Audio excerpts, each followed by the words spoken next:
Alright. Hello, everybody. It's been a minute, and that's because today is a big day. Or, well, yesterday was a big day. So, if you were in the Discord, you probably saw that yesterday I released the game. I didn't make a video because I didn't have time, but consider this the official video release. This video not only serves the purpose of advertising that, but also serves the purpose of just generally providing a tutorial on how to, play the game. So we're going to hop right into it.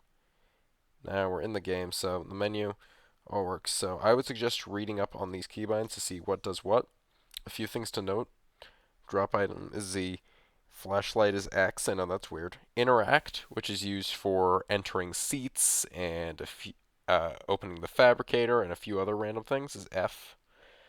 Right click. This uses Deus Ex style interaction, so buttons, items, and containers, and a lot of other things you interact with by pressing right click. As a general rule, if it's highlighted by a little square, then you right click to activate it. The stowage containers are also right click, but they are not highlighted. I'll probably push a hotfix today that fixes that. There's a hotfix coming out today for all of you who have already downloaded the game that will fix a bunch of bugs.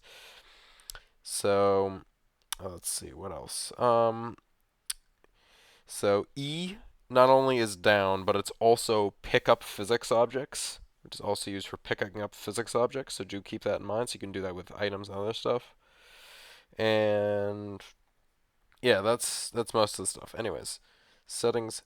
Last time I don't believe planet resolution does anything, and the audio is very janky. But hey, all right. So hopping in, it's going to there's a long load time, and for some reason the loading screen I implemented is not working, but I'll fix that later. My load time is much faster than it will be for you because I have uncompressed files. When you're playing the game, it's probably going to be like maybe a 10 to 30-second load time at worst. It really depends on your GPU or your CPU slash GPU strength. I might push a version that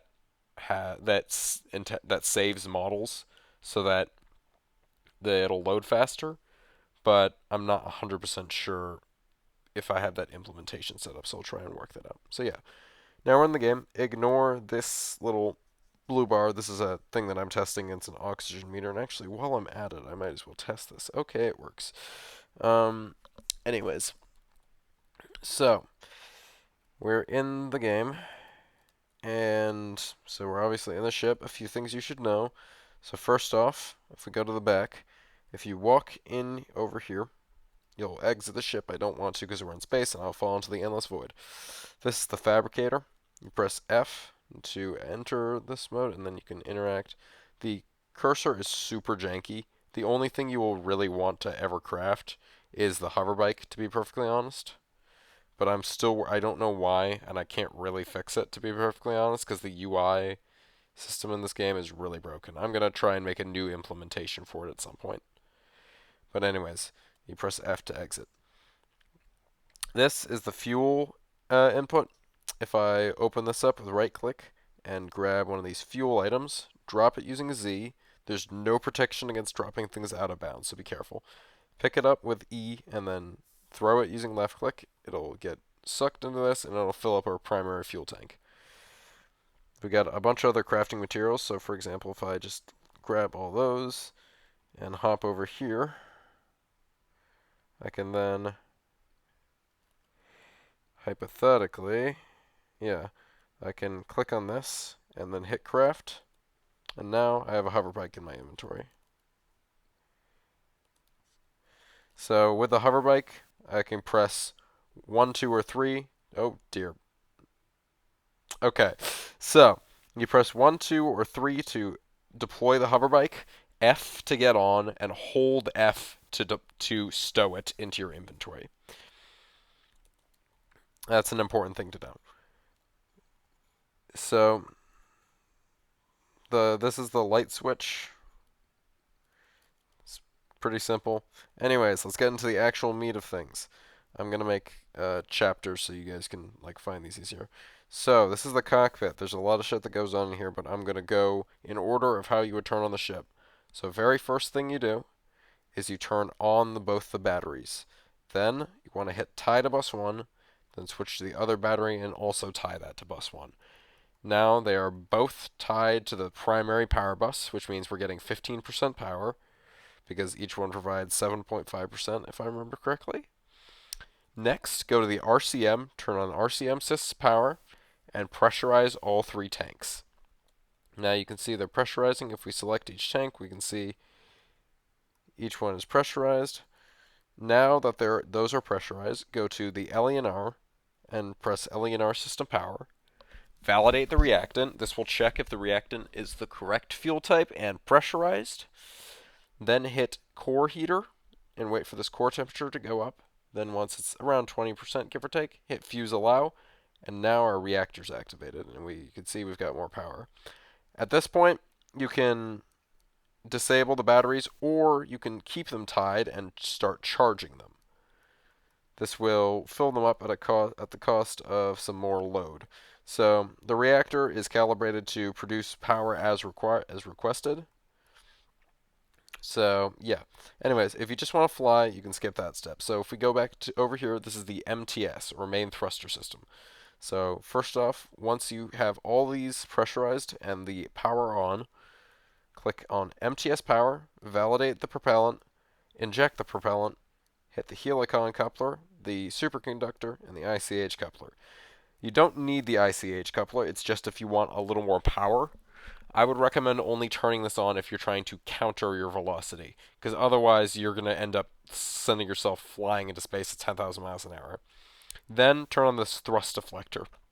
Thrust deflector, without it on, you won't receive the turning speed boost, so you'll notice that you'll turn way slower. Next is the TMS. This is not required at the moment, but basically you hit the power, you turn on these 3 buttons, you switch to the other coolant loop, and you turn those 3 on. You can also deploy the radiator, which will reduce the heat overall. Pressure and temperature are kind of in an endless balance. The only time you'll have to worry about this is if you use the warp drive. And that has an Easter egg purpose that I'll show off later. Anyways, so now that I'm standing right here in the center, I press F to enter piloting mode, and I'm going to click VMS toggle. This will activate the forward screen. I'm also going to hit the backup cockpit light, the exterior floodlights, and not the landing gear yet. Then I'm going to turn on the NAS by hitting NAS system power, at AP allow, and then setting all my holds. This will automatically very slightly slow down my angular velocity, so you'll notice it's slowly slowing down. Alright, so now we can use W, A, and D, as well as Q. W and S are by default forward and backwards, A and D are left and right, Q and E are up and down, J and L are turn left and right, I and K are pitch up and down, and U and O are roll left and right. So you play with 2 hands on the keyboard. Alright, so I'm just going to fly over. Where is the. So, other things to note, you have a scope. If we hit toggle scope, that will zoom in the camera significantly. So you can use that to find what you're looking for, which in this case is resource crates. There are resource crates and other little things scattered across all the planets that you can find in order to craft gear and other random stuff. Ignore that space station at the moment. It's broken. You can interact with it, but it won't really work. In fact, I think you'll be stuck there. So yeah, we're going to fly in and toggle our landing gear, which just makes landing a little bit easier. And we're going to come in for a landing.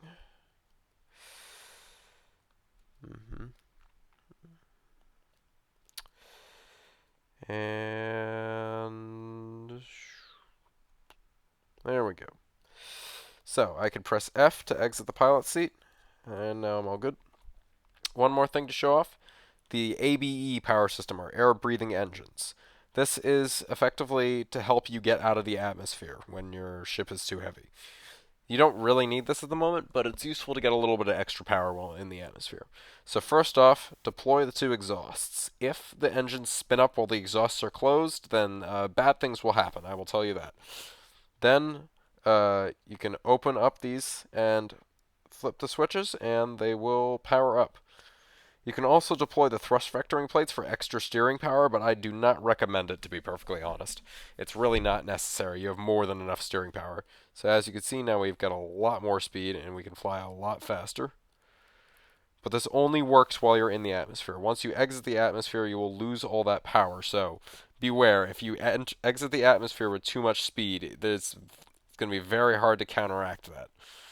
So let's go find wherever it is, the Grand Rage, so I can show that.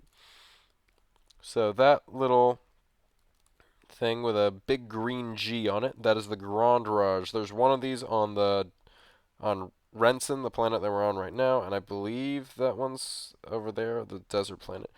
Oh dear. Well, it's not supposed to be outside of the Grand Rage, but okay, whatever. Fucking Lamau. I'm just gonna go get on out of here real quick.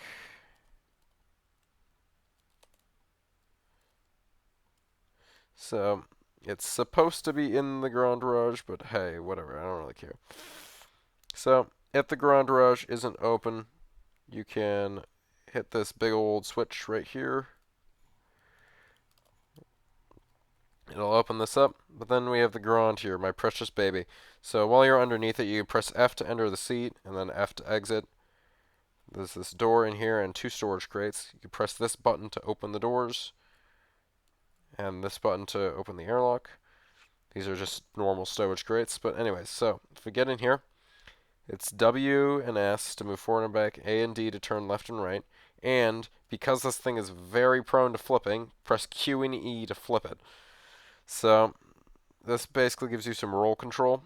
Overall, though, the Grand it's fairly janky, to be perfectly honest, but it does work as a decent transport option. So, yeah, as you can see, very prone to flipping, but if you finagle it enough, it will definitely fix itself.